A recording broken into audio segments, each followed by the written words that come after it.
Welcome to the Short Funk Podcast. I'm Tom Barbalet. Today, United Airlines. Increasingly, I just don't use Facebook. Increasingly, Facebook is not a thing for me because whenever you engage on Facebook, you are attacked from multiple fronts. Even now, photographs that I used to post to Facebook, I just send to folks like Brandon DiCamello, I send to my family, I'd send to other people rather than posting it up on Facebook.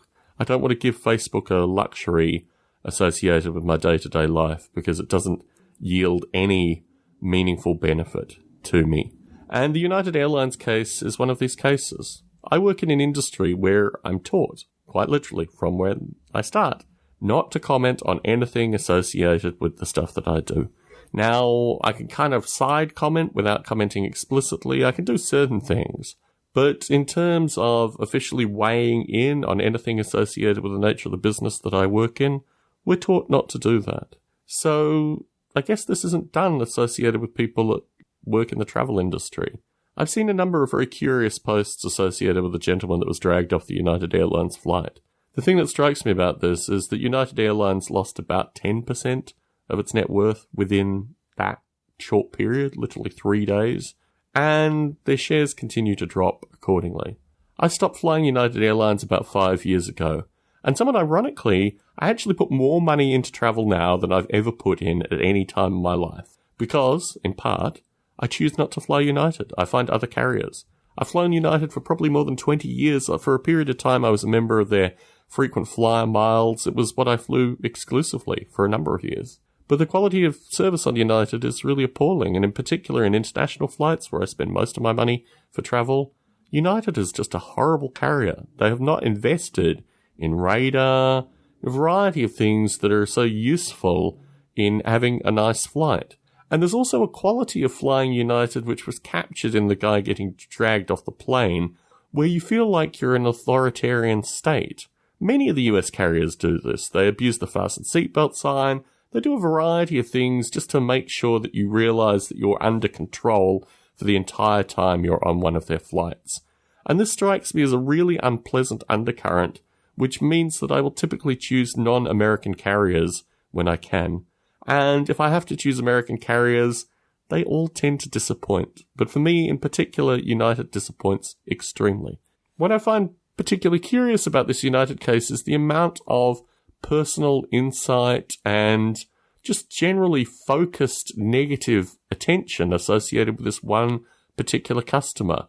Now, I've had a variety of bumping experiences. I've had a variety of changed flight experiences with United. They're never particularly pleasant, but I've learnt to live with them.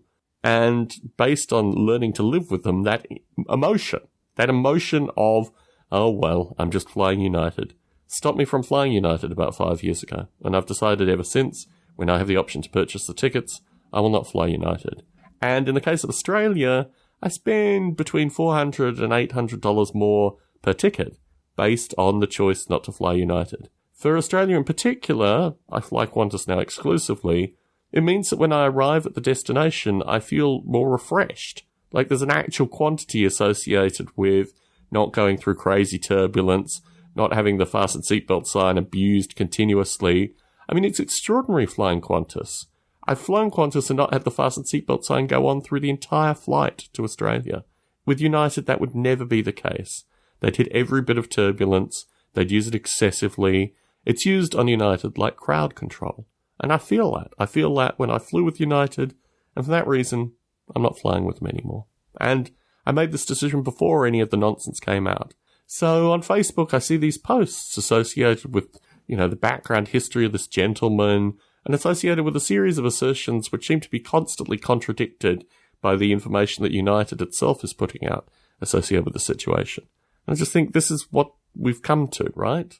I mean, everyone is a corporate target if they have a bad experience. And I don't think this gentleman asked for the circumstances that befell him. I don't think he asked to be bloodied or anything like that. The whole thing seems really, really strange. And I've flown carriers where people have been asked to leave seats and these kind of things. And usually, ideally, this is negotiated for financial benefit or other things, typically financial benefit, usually hotel stays, meals, these kind of things. There's a way on a flight of, 70 people that at least one or two of the passengers would be willing to get up and leave the flight for something. But the burden is on United Airlines to do that in a civilized fashion, and not to resort to heavy-handed tactics and the police and these kind of things. The relationship between the American airline industry, that's not just American Airlines, but the US airline industry, and the police and all these other things is very, very curious. They've not realized that improving the quality of travel will increase a loyal customer base. Instead, it's like a lowest common denominator. When in doubt, be really, really heavy-handed. And I think what we've seen here is just a video documentation of something that goes on probably vastly more than we could ever analyze. So from my perspective, certainly with regards to traveling distances, increasingly I opt not to fly on short distances. And on longer distances, I think I'm going to Pennsylvania and New Jersey and these areas next year. I think I'm going to travel by train, because I need to have a bit of luxury in my life. And traveling by train I actually really like. I like the pace. Probably get a sleeper, this kind of stuff. My wife will be coming with me. We can do it as a nice trip.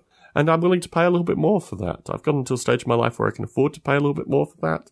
But realistically, why subject yourself to this kind of nonsense? And I think increasingly, companies like United Airlines are going to be seen in their true, somewhat disgusting colours. So when I engaged very briefly with my sister-in-law, who's a travel agent on Facebook associated with this matter, there were a bunch of really heavy-handed men, the leader of which used to be my sister-in-law's boss until he was fired, who came in with just these really heavy-handed arguments. In fact, I don't even engage with people like that. I just say, thank you, I'm going to bow out of this argument at this point, or I'm going to bow out at this stage, and just leave them to simmer of course they always post afterwards and all this kind of stuff. But this is the nature of the experience on Facebook now. It's a lowest common denominator experience. It's the United experience in social media. And increasingly, it's just not what I'm about. It saddens me, actually, because I like posting photographs and these kind of things on Facebook. I like having this kind of communication. But when it comes to discussing serious issues, I'll save it for short funk.